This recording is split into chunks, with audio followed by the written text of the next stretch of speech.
10-pin on the left lane. His last win was in the 1987 AC Delco Classic. His first win, 1986 Brunswick World Open.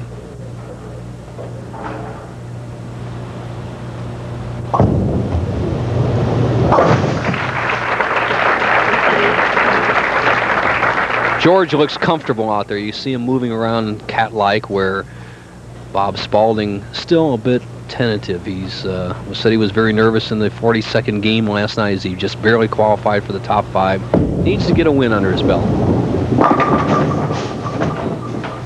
And needs some luck. That's for sure. Headpin goes to sideboard. Doesn't quite do the job on the 10. Here you go. He's playing between the second and third arrows. He's going to come out. The headpin's going to go to the sideboard, but not quite do the job on the 10. With a conversion here in the 6th frame, he would trail by 10 pins. Our first game, the winner will meet the 1980 Player of the Year, Wayne Webb.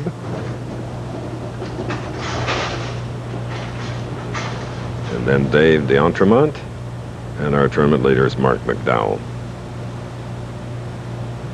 The big guy Spaulding, a little bit farther left on the approach than we saw George Branham, and he'll also be right around the 3rd arrow. He has a little bit bigger hook than Branham, but a lot of power.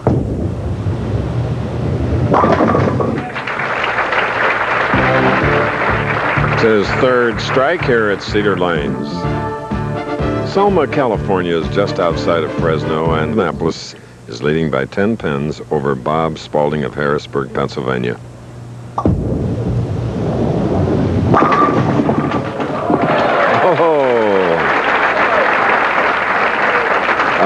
A nice smile from George, and why not?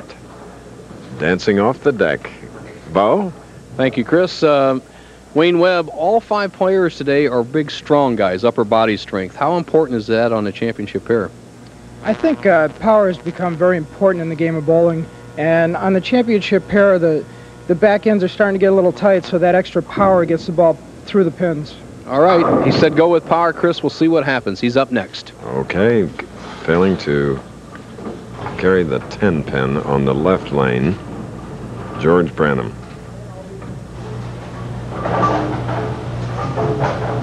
Well, George won his first title. He beat Mark Roth, 195 to 191.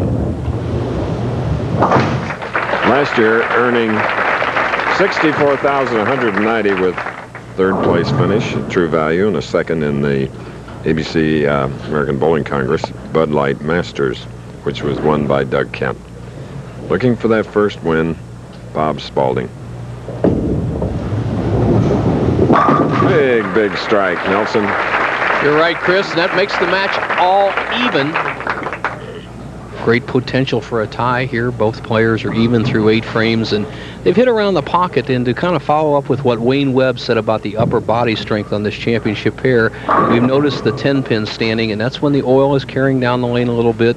It's important to snap that wrist, and this fellow does it as well as anybody. He can take the lead here in the 9th.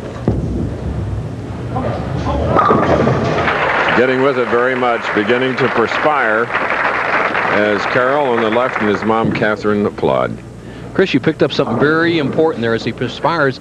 If he happens to perspire on the approach, it can cause one of the players to stick. I've had that happen before in my career, something that Branham has to watch out for.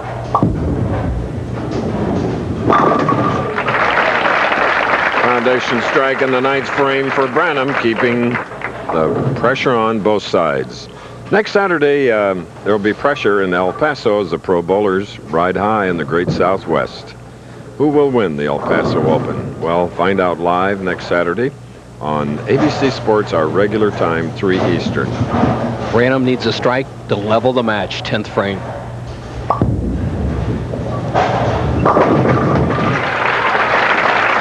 All right, this is when it gets exciting, Nelson, now. You bet. GB3, you cannot throw it any better than that in the clutch. That was his finest shot. He leaned back, put it all together, and the scoreboard tells the story. We have the potential for a tie match. No matter what Branham does, he cannot shut out this man.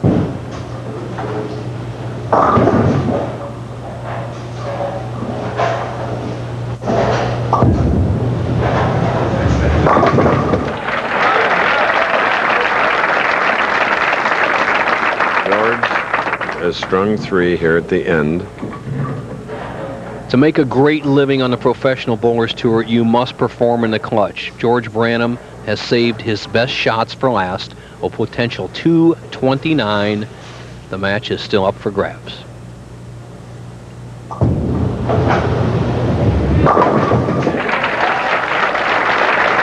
Flawless finish by Branham. Boy, he's really put it on Bob Spaulding. Spaulding must strike on the next 2 balls to advance. Anything less, Branham will meet Webb.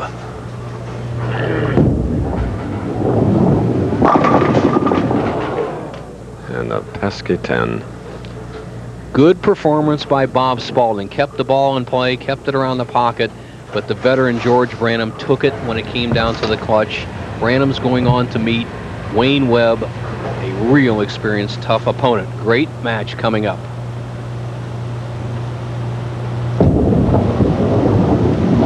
We were hoping that Bob Spaulding would have a performance that would please him, because he has one of the most ingratiating smiles we've seen. We only saw George smile once. That was after a dancing pin went off the deck for a strike. And here's Bob now. $4,500, 229 to 217. So Bob, don't feel too badly. You did a wonderful job. And now Branham moves ahead here in the great